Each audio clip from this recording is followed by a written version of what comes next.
मजबूत करिए। अगर आप अपनों को मजबूत किए होते तो वक्फ बोर्ड के लिए ईमेल नहीं भेजना पड़ता। अगर आप अपनों को मजबूत किए होते तो कोई नबी करीम सल्लल्लाहु अलैहि वसल्लम के शान में गुस्सा की ना करता। तो अगर आप अपनों को मजबूत किए होते तो कोई मदरसा मस्जिद तोड़ने की बात ना करता। अगर आप अपनों को मजबूत किए होते तो हिंदुस्तान से मुसलमान को भगाने की बात ना करता। हम क्यों भागेंगे भाई, हम क्यों भागेंगे? क्या हमारा हक और हुकूक, हम अगर अपने हक और हुकूक के लिए लड़ते हैं तो हमें दबा दिया जाता है, हमें खत्म कर दिया जाता है। जिंदाबाद जिंदाबाद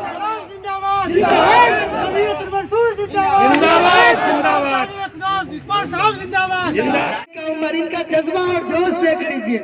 लेकिन हमारे पुराने लोगों को कुछ मूछे नीची करनी होगी। आज जो हम बिगड़े हुए हैं, जिसका मूल कारण है कि हमारे अंदर से मोहब्बत खत्म हो गई है। जब तक इत्तेफाक और इत्तेहाद हमारे अंदर नहीं आएगी तो उसके बाद नहीं आएगी, तब तक हमारे अंदर नहीं ताली।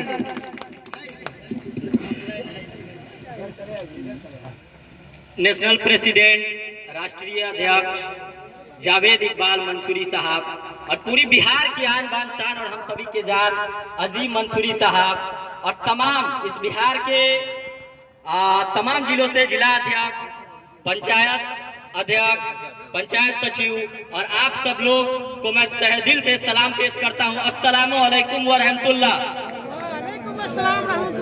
वाकिफ कहाँ जमाना हमारे उड़ान से, वाकिफ कहाँ जमाना हमारे उड़ान से, वो और थे जो हार गए आसमान से।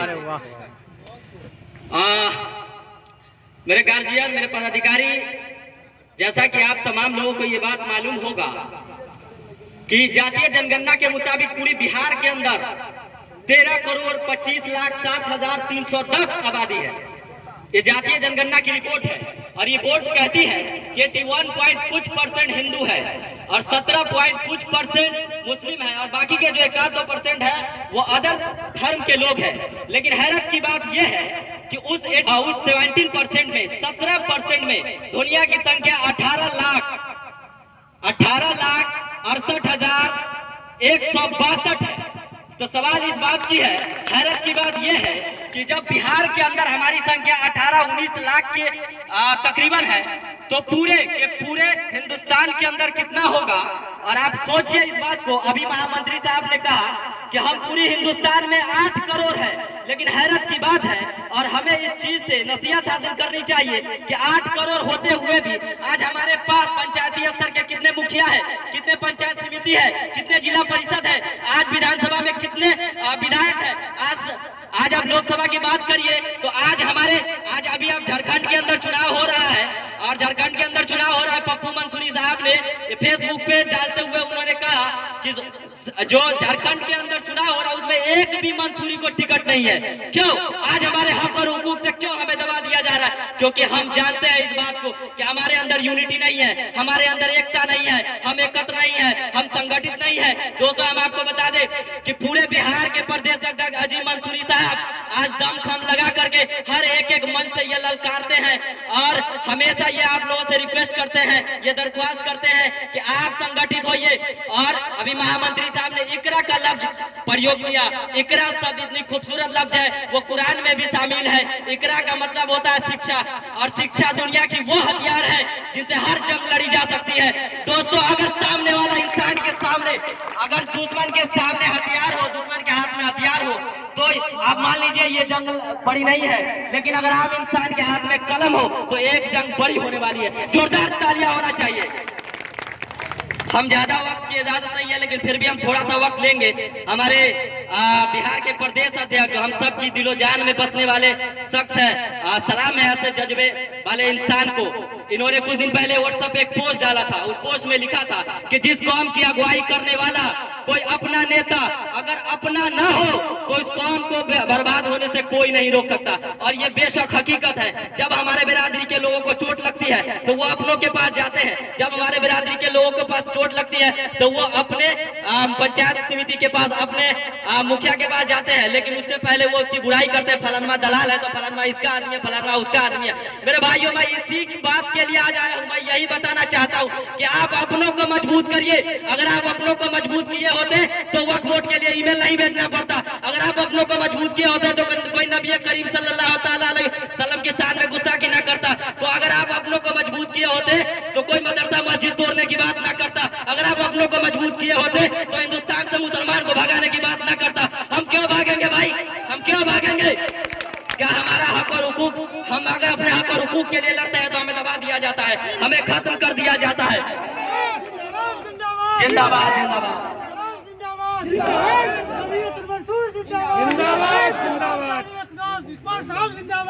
राष्ट्रीय अध्यक्ष जावेद इकबाल साहब जरा गौर करेंगे। कुछ दिन पहले की बात है सर, बिहार के अंदर एक बकरी और खसी खरीद के बेचने वाला शख्स था। वो किसी गांव में गया तो उनको हिंदू मंच द्वारा पकड़ लिया गया और उनको बड़ी ही बेरहमी से पीटा गया, लहूलुहान किया गया, सिर्फ इस बात के लिए कि उनको गौ तस्कर का अफवाह फैला करके उनको मारा गया। पुलिस वहां पे मौजूद थी, सभी लोग मौजूद था, लेकिन वो इंसान गरीब तबका का इंसान था, वो इंसान मजदूर था, वो इंसान सिर्फ बकरी और खसी खरीद करके बेचता था। इतने काम करने की वजह से उसको गौ तस्कर का अफवाह फैलाकर बुरी तरीके से पीटा गया। वो माफी मांगता रहा। उस वीडियो को देख करके मेरे सीने में आग लगी, मैं रो पड़ा कि आज भी हमारा हिंदुस्तान में हम आजाद नहीं है क्या? हमको भीख में मिली हुई है हिंदुस्तान। आज भी आप जाइए, पूरे हिंदुस्तान मुसलमान भाइयों का नाम है। क्यों?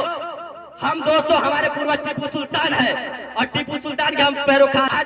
आज हम देखते हैं इतना सब कुछ मेहनत मुशक्कत करने के बाद भी लोग मंसूरी नहीं लगाना चाहता। मंसूरी इतना खूबसूरत लफ्ज है, मीम से शुरू होने वाला मंसूरी। मंसूरी का मतलब अमन और शांति होता है। मंसूरी का मतलब आगे बढ़ो और आगे बढ़ने देना होता है। मंसूरी का मतलब हाथ बढ़ाओ और आगे की ओर बढ़ो, तरक्की करो, एकता करो, यूनिटी करो। लेकिन हमें यूनिटी नहीं है, हमें एकता नहीं है। हम चंद पैसों के खातिर, हम कुछ लालच के खातिर अपने भाई का गला घोट देते हैं। सर यही चीज आपको कमजोर कर रही है। मुसलमानों का काम सिर्फ बिरयानी खाना नहीं है। आपका बच्चा भी आने वाले 50 साल बाद 2 वक्त की रोटी सुकून से खा सके, ऐसा काम आपको यहाँ से करके जाना है। कुल्लू नफ्सिल जायकातुल मौत, बेशक मौत आनी, हर इंसान को मरना है। लेकिन हम तमाम गार्जियन से, हम तमाम पदाधिकारी से, हम अपने रहबर से ये गुजारिश करना चाहेंगे कि सर अपने बच्चों को पढ़ाइए, अपने बच्चों को शिक्षा दीजिए। तालीमी, सियासी और आर्थिक स्थिति में हम बहुत कमजोर है। आज हमारे पास कुछ नहीं है, हमें लोग दबा दिया जा रहा है, हमारे हक हुकूक से हमें वंचित कर दिया जा रहा है। मैं राष्ट्रीय अध्यक्ष जावेद इकबाल मंसूरी साहब से ये रिक्वेस्ट करना चाहूंगा कि सर आप इसी तरीके से आते रहे और इसी तरीके से आकर के लोगों को जगाते रहे। लेकिन जरूरत इस बात की है कि आप जरा सोचिए, जावेद इकबाल मंसूरी साहब जैसा पूरे बिहार के अंदर मैंने ऐसा जाबाज इंसान नहीं देखा। हालांकि उत्तर प्रदेश के ये राज्य मंत्री भी रह चुके हैं और अल्लाह सलामत रखे ऐसे लोग को। यही ऐसे लोग हैं जो हमारे रहबर है, जो हमारे सामाजिक लीडर है, जिनकी वजह से हम जिंदा है। और हम पर कोई आपातकालीन स्थिति आती है तो ऐसे ही लोगों की वजह से हमारा बोलबाला होता है और हम सुरक्षित रह पाते हैं। हम चाहते हैं जावेद इकबाल मंसूरी जैसा पूरे हिंदुस्तान के अंदर हजारों की तादाद में लोग खड़ा हो। जमीयतुल मंसूर से ये संभव है।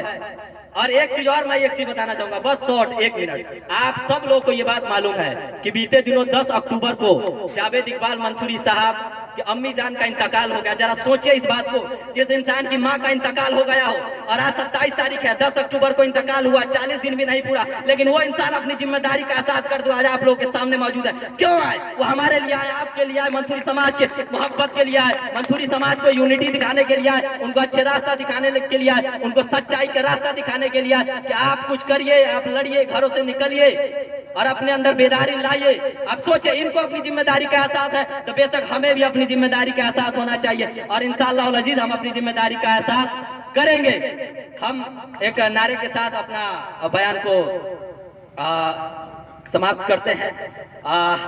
नारे तकबीर, नारे रिसालत, मंसूरी समाज, जमीयतुल मंसूर, आप सब लोग, हम सब लोग, राष्ट्रीय अध्यक्ष जावेद इकबाल मंसूरी साहब, अजीम मंसूरी साहब, जिंदाबाद जिंदाबाद, आप सब लोग जिंदाबाद। अस्सलाम वालेकुम, फिर आपसे मुलाकात होगी।